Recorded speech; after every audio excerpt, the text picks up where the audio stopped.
Alright. Good morning mga kakulots. Ayan, Friday ngayon mga kakulots. Alright. Alam na pag Friday yon, Lord, ingatan nyo po ako sa biyahe at ang pamilya ko. At ayan na nga mga kakulots, ang schedule pala namin ngayon is 7 p.m. sa MOA Arena. Sa may Maak, sa may paradaan, sa tapat ng MOA Arena.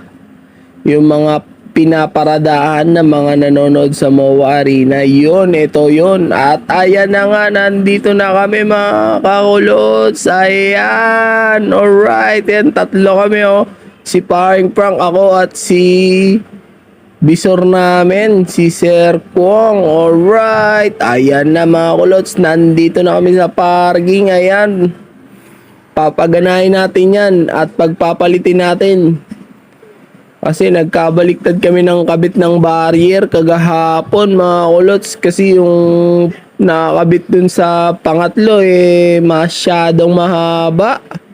Tumatama sa taas. Ayan nga pala yung nagpapaandar dyan mga kulots. Ayan, may computer sa loob yan Alright, okay na, goods na, napagpalit na rin namin mga kulots. Alright, goods na yan. At ready na yan para sa exit mamaya ng mga nanood ng FIBA World Cup. Alright, big event pala ngayon mga kulots. Dahil sa FIBA World Cup, alright. Tara mga kulots, papakita ko sa inyo yung MOA Arena, silip tayo. Ayan diba katapat lang yan ng paradaan ng Max. Yan mga kulots, ayan na yung MOA Arena, alright. Makikita natin dyan yung mga player, mga NBA player, kaso hindi naman ganun kasikat yung mga nakarating na NBA player dito ngayon mga kulots. Sa Team USA wala naman si James Harden basta wala ring LeBron. Alright, mga kulots. At monitoring pala kami dito hanggang mamayang gabi mga kulots, hanggang matapos tong laro dito sa FIBA World Cup, hanggang makalabas yung mga Parker. At ayan na nga mga kulots. Ayan, papaganahin na natin mga kulots Alright na yan, diba? Paganahin na natin yan, sir, para makakain na tayo. Kasi anong oras na, hindi pa tayo nagbe-breakfast. At ayan na nga, ang sabi sa hula mga kulots, wag puro trabaho, kumain din tayo. At ayan, syempre magbe-breakfast muna kami. Yan, papunta kami dito sa malapit-lapit na pwedeng makainan. Dito lang yan, ang pambansang kainan sa Pilipinas. Alright, ayan ayun yung Max mga kulots. Ayun yung binabantayan natin ngayon. At syempre, dito lang tayo sa 7-Eleven. Okay na yan, malamanan lang yung tiyan natin. Alright, para may pambara tayo mga kulots. At ayan na nga mga kulots. Alright, after namin mag-almusal, namasyal kami dito sa may Mall of Asia kasi may bibilin kami. Dito lang yan sa Ace Hardware. Ayan bibili kami mga kulots ng gagamitin namin para naman doon sa entrance na gagawin namin. At ayan mga kulots may nahintuan kami, pinagtripan namin ginagalaw namin habang nire-remote nila. Alright, takbo, dali. Nagtrip ang mga kolokoy, mga kulots. Pinakialaman yung ginagawa ng IT ng MOA. At ayan, syempre, after ng breakfast, sinabay na namin yung lunch para isang bigayan lang mga kulots. Alright, ayan, nandito kami ngayon mga kulots sa may post sa ground floor. inayos namin yung printer mga kolots. Kasi bubuksan nila yung paying station dito sa ground floor kasi expected na siyempre maraming nanood ng FIBA World Cup, maraming magbabayad, maraming pumarada. Kaya inopen yung dito sa may ground floor na paying station. Siyempre, ayan, alright. Gumagana na yan, working na yan mga kolots. Al Sir Kong dyan. Si Sir Kong yung dumali dyan sa printer hindi sa era. Ayan na mga kolots. Tingnan nyo, nandito naman kami ngayon sa may exit bypass lane. Sa baba, yung nirelocate natin nung nakaraan, kung natatandaan nyo mga kolots. Ayan. Lilinisin na natin yan yung naiwan nating dumi nung nakaraan mga kulot. Siyempre hindi natin nagawa agad yan sa dami ba naman nating pinupunta ang mga client. Yan, lilinisin na natin yan para wala na nakalitaw. Aayusin na natin yan mga kulot. So ayan o, dinadali na Ninong Frank, ginagrinder na mga kulot. Alright. At ayan mga kulots, habang bumabakbak sila doon, ako syempre namasyal ako dito sa taas. Syempre papakita ko sa inyo ng medyo malapit-lapit yung mall o yung babaan ng mga player. Yan, dyan nga pala bumababa yung mga player mga kulots.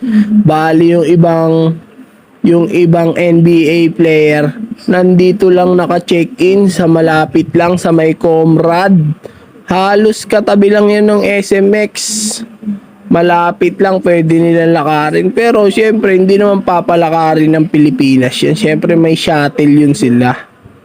Para tapos bababa na lang sila dyan sa Molo Arena na yan. Siyempre, VIP yun mga galing ibang bansa. Alright, iyan na mga kulots. Wala pang masyadong tao. Mamaya yan, mga hapon, marami na yan. At ayan na nga mga kulots, galing kami sa office namin sa Makati. Siyempre, bumalik kami, kumuha muna kami ng kabuhayan kasi biyernes ngayon. At ayan na nga, pabalik na ulit ako ng Maax mga kulots for monitoring na lang. Ayan, tamang monitoring na lang tayo. Syempre ang pinakamasarap sa trabaho natin yung monitoring na lang. Syempre kikilos lang tayo dyan pag nagkakaproblema na yung mga kiosk. Ayan dyan yung halos tapat na tapat lang mga kulots. Tapos dito sa may gilid may mga upuan. Ang sarap umupo mga kulots. Tapos ang daming dumadaan na mga player. May mga nagpapapawis na player. Alright. Iyo mga kulots, ipapakita ko sa inyo kung gaano kasarap tumambay dito dahil sobrang lakas rin ng hangin dito mga kulots. Kasi tabing dagat lang to, parang nasa Baguio. Tingnan nyo yung galaw ng mga dahon baling-bali yung mga dahon mga kulots sa sobrang lakas ng hangin dito mga kulots, di ba? Aantukin ka talaga kailangan magdala na lang ako ng dito, folding bed mga kulots, di ba? Para mas relax. Alright. Yun mga kulots, syempre continuous lang tayo ng monitoring mga kulots. Ayan alright, relax. Relax na relax tayo mga kulots. At ayan, medyo gabi na mga kulots. Ayan na. Medyo marami ng tao dun sa loob mga kulots. Napansin ko kasi puno na yung paradaan namin dito sa Maax. Ang daming pumarada ngayon mga kulots. Lalo na pag Team USA na maglalaro niyan. Nako, baka doble times 2 yung paparada. At ayan mga kulots, nandito tayo sa likod. Papakita ko sa inyo yung hangin. Tignan nyo yung mga damo, ang liliit na niyan pero ano pa, naggagalawan pa rin sa sobrang lakas ng hangin dito, 'di ba? Ang sarap tumambay dito mga kulots. Ayan nga pala yung exit mga kulots. Yung ginawa natin na barrier, yung arm. Ayan o, okay. Goods na, 'di ba? Alright na yan mga kulots. Alright, all goods na yan. 'Di ba? Konti na lang mga kulots. At tayo'y sisibat na nga. At ayan na nga mga kulots, ang sabi sa hula, uuwi na tayo syempre. Alright. Yun o mga kulots. So, ano oras na ba? 9:25 na mga kulots. Mag-aalas 10 na. Okay na yan. Masyado nang mahaba yung OT natin. Nakakaya na sa kumpanya mga kulots. Alas 6 tayo pumasok. Tapos, hanggang alas 10 tayo. Ang haba. Hayain na naman tayo nito mga kulots. Alright. Yan. Uwi na kami ni Ninong Frank mga kulots. Sa inyong mawari na mga kulots. Oo. Si Ninong Frank. O yan. Diyan bumababa yung mga player mga kulots. Yan. Sa tapat mismo ng paradahan ng Maax. Alright. At eto pa mga kulots. Ayan o. Nakita nyo na ba yan? Yung pinaka globo doon sa may gitna ng Mall of Asia. Ayan o, nilagyan ng ring mga kulots. Parang tumira si Stephen Curry mga kulots. Pero si Mark Kagiwa ang tumira dyan kasi sa Pilipinas yan eh. Ayan mga kulots, dumaan muna kami dito sa office kasi iniwan namin yung iba nating mga ginamit na mga tools doon sa Maax. At ayan na nga mga kulots, nakauwi na tayo, grabing pagod. At ayan, habang nakauwi na ako, tapos na ako kumain, banding na kami ni Kuya Malik ko mga kulots. Ayan, maraming salamat po sa inyo mga kulots. Huwag po kayo magsawang sumuporta. Bye guys!